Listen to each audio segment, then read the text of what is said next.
விவசாய நண்பர்களுக்கு வணக்கம். இந்த வீடியோவில் நம்ம என்ன பார்க்க போகிறோம் அப்படின்னா, ஒரு 2 நியூஸ் பேப்பர். ஒன்று வந்து பார்த்தீங்கன்னா, தினமலர் வந்து மதுரை இதழில் வந்த ஒரு நியூஸ் பேப்பர் நமக்கு ஷேர் பண்ணியிருந்தாங்க. அதை பற்றி பார்க்க போகிறோம்.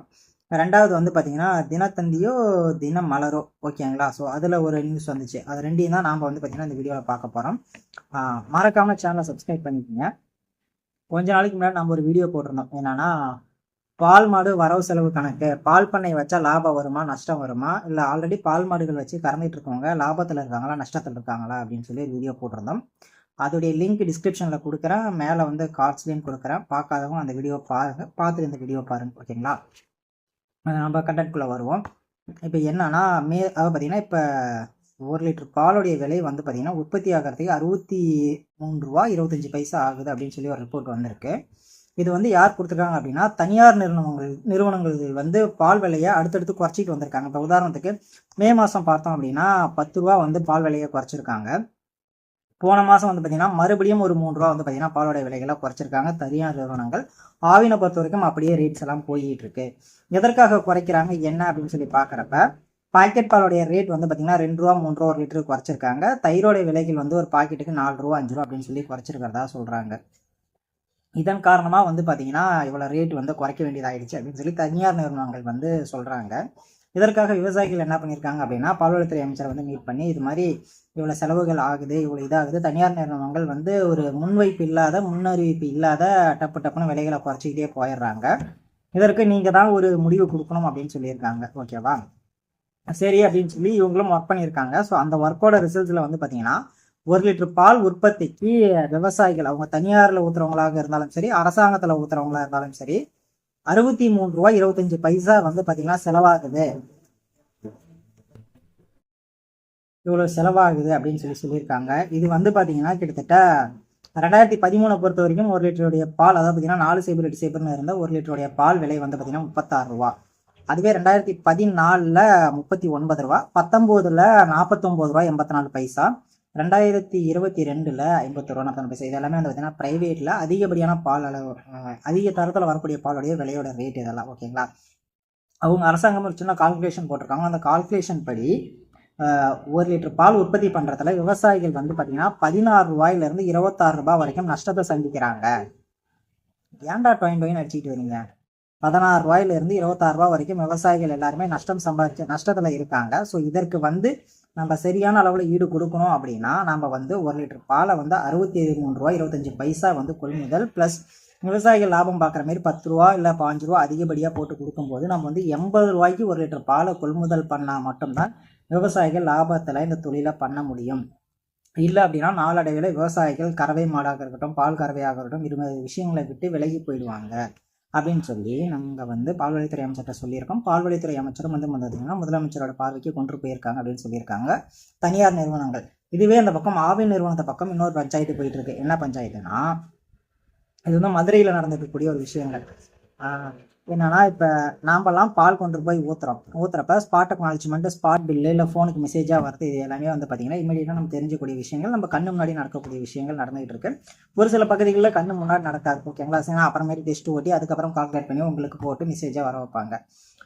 இப்போ என்னன்னா, இது வந்து நம்ம ஒரு 10 லிட்டர் பாலோ 5 லிட்டர் பால் ஊற்றுறதுக்கோ இது ஓகே. இப்போ உங்களுக்கு பக்கத்தில் வந்து பார்த்தீங்கன்னா கூலிங் சென்டர்ஸ்லாம் இருக்கும். அங்கே வந்து 5000 லிட்டரில் இருக்கும், 10,000 லிட்டரில் கூலிங் சென்டர்ஸ்லாம் இருக்கும்.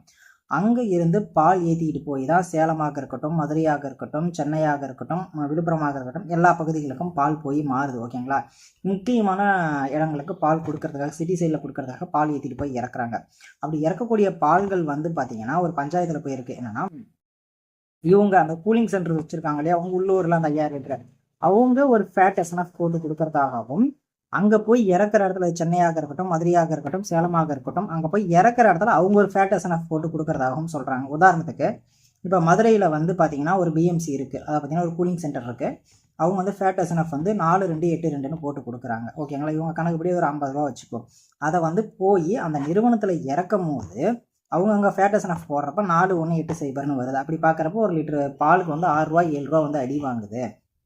இந்த ஒரு பஞ்சாயத்து போயிட்டு இருக்கு. நாங்கள் வந்து 2 வருஷத்துக்கு முன்னாடி நிறுவனங்களில் ஸ்பாட் அக்னாலஜ்மெண்ட் அப்படின்னு சொல்லி ப்ராசஸ் வச்சுருந்தோம். அதாவது உங்கள் நிறுவனத்தில் இருந்தே ஒரு ஆள் வந்து பால் டேங்கரில் ஏற்றுறதுக்கு முன்னாடி அக்னாலஜ்மெண்ட் பாலை எடுத்து ஃபேட் எஸ்என்எஃப் டெஸ்ட்டு ஓட்டி பார்ப்பாரு. அதில் என்ன ஃபேட் எஸ்என்எஃப் வருதோ அதுதான் ஃபைனல். நீங்கள் அங்கே போய் இறக்குறப்ப எது வந்தாலும் அதற்கு நாங்கள் பொறுப்பு இல்லை அப்படிங்கிற மாதிரி ஒரு 2 வருஷத்துக்கு முன்னாடி ஒரு விஷயம் நடந்துச்சு. எம்ப்ளாயிஸை போட்டு பார்த்துக்கிட்டு இருந்தாங்க. ஸோ அதே விஷயத்த மறுபடியும் இப்பயும் வந்து பார்த்தீங்கன்னா பண்ண சொல்லி கேட்டுட்டு இருக்கறதா சொல்லியிருக்காங்க. ஸோ இந்த பஞ்சாயத்து வந்து ஸ்பாட் அக்னாலஜ்மெண்ட் மட்டும் இல்லாமல் லிட்டரோட வேரியேஷன்ஸ்லேயும் வந்து போயிட்டு இருக்கு அப்படின்னு சொல்லியிருக்காங்க. அதனால் இப்போ இங்கே இவங்க வந்து பார்த்தீங்கன்னா 5000 லிட்டர் பால் ஏற்றி அனுப்புகிறாங்க அப்படிங்கிற பட்சத்தில் அங்கே போய் சேர்றப்போ ஒரு 50 லிட்டரோ 100 லிட்டரோ கம்மியாக இருக்குது. இதுக்கு வந்து நாங்கள் பொறுப்பேற்றுக்க முடியுமா? பார்த்தீங்கன்னா பிஎம்சி கூலிங் சென்டர் வச்சுருக்கவங்க பொறுப்பேற்றுக்க முடியுமா? இல்லை அங்கே போய் இறக்குற இடத்துல அந்த கம்பெனிக்காரங்களோ அந்த டிரைவரோ பொறுப்பு ஏற்றுக்க முடியுமா அப்படிங்கிற ஒரு பஞ்சாயத்து போயிட்டு இருக்கு. ஸோ இதுக்கான வேரியேஷன்ஸ்க்கான டீட்டெயில்ஸ் எல்லாம் வந்து பார்த்தீங்கன்னா டேங்க் டிரைவர்ஸும் அண்ட் எல்லாரும் பேசி தான் முடிவு பண்ணி ஆகணும் அப்படிங்கிற ஒரு பட்சத்தில் போயிட்டு இருக்கு. ஸோ இந்த ஒரு பஞ்சாயத்து போயிட்டு இருக்கு. ஸோ இப்பொழுதைக்கு வந்து பார்த்தீங்கன்னா இந்த 2 பஞ்சாயத்தா பெருசாக இருக்குது. ஒன்று வந்து 1 லிட்டர் பால் வந்து 63 ரூபா 25 பைசா வந்து உற்பத்தி ஆகிறதுக்கு அப்படின்னு சொல்லியிருக்காங்க. அதுவே வந்து விவசாயிகள் வந்து 20 ரூபா நஷ்டத்தில் இப்போ கொடுக்கக்கூடிய விலைகளில் பண்ணிட்டு வரதாகவும் நியூஸ் வந்திருக்கு. அது வந்து ஒரு 80 ரூபா பக்கமாக வந்துச்சு அப்படின்னா விவசாயிகள் வந்து லாபமான முறையில் பால் பண்ணி வச்சு பண்ண முடியும். இல்லாத பட்சத்தில் முடியாது அப்படிங்கிற ஒரு விஷயம் வந்து இப்போ அப்டேட்டடாக போயிட்டு இருக்கு. இப்போ உதாரணத்துக்கு பார்த்தீங்கன்னா ஃபேட் எஸ்என்எஃப் 3, 9, 8 வருது அப்படிங்கிற பட்சத்தில் 35 ரூபா 36 ரூபா அப்படிங்கிற ஒரு ரேட்டில் தான் நம்மகிட்ட கொடுக்குறாங்க. அதுவே 4 சைபர் 8 சைபர்னு வரப்போ ஒரு 40 ரூபா 39 ரூபா இந்த ஒரு ரேட்டில் தான் நம்மகிட்ட கொடுத்துக்கிட்டு இருக்காங்க.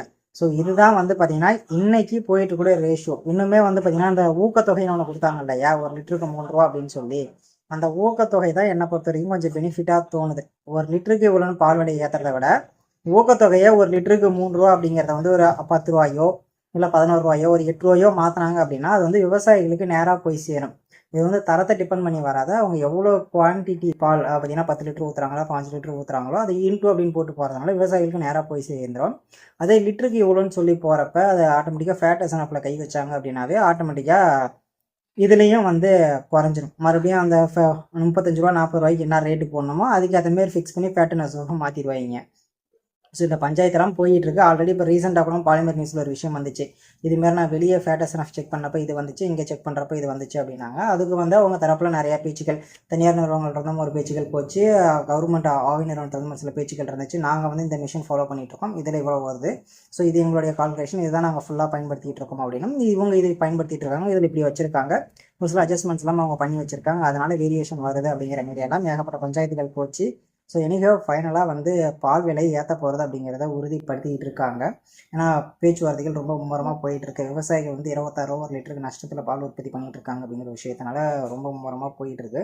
கணக்குப்படி பார்த்தா இந்த ஒரு விஷயத்தையே இப்போ தான் கண்டுபிடிச்சிருக்காங்களா அப்படிங்கிற மாதிரி தான் மனசு கஷ்டமாக இருக்குது.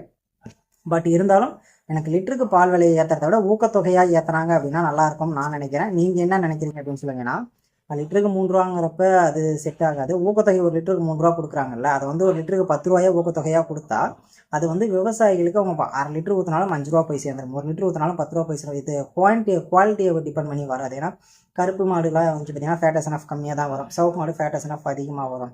ஸோ அது வந்து அதில் வந்து பால் உற்பத்தி பண்ணுறதால அடி வாங்கிடுவாங்க. ஸோ அதனால் இந்த லிட்டருக்கு ஊக்கத்தொகை 3 ரூபாங்கிறத ஒரு 8 ரூபா 10 ரூபா அப்படின்னு சொல்லி கொண்டு போயிட்டாங்க அப்படின்னா பால் உற்பத்தி பண்ணக்கூடிய எல்லா விவசாயிகளுக்கும் ரொம்ப நல்லதாக இருக்கும் அப்படின்னு சொல்லி நினைக்கிறேன். மறக்காமல் சேனலை சப்ஸ்கிரைப் பண்ணிட்டு நிறைய பேருக்கு ஷேர் பண்ணுங்கள். நன்றி.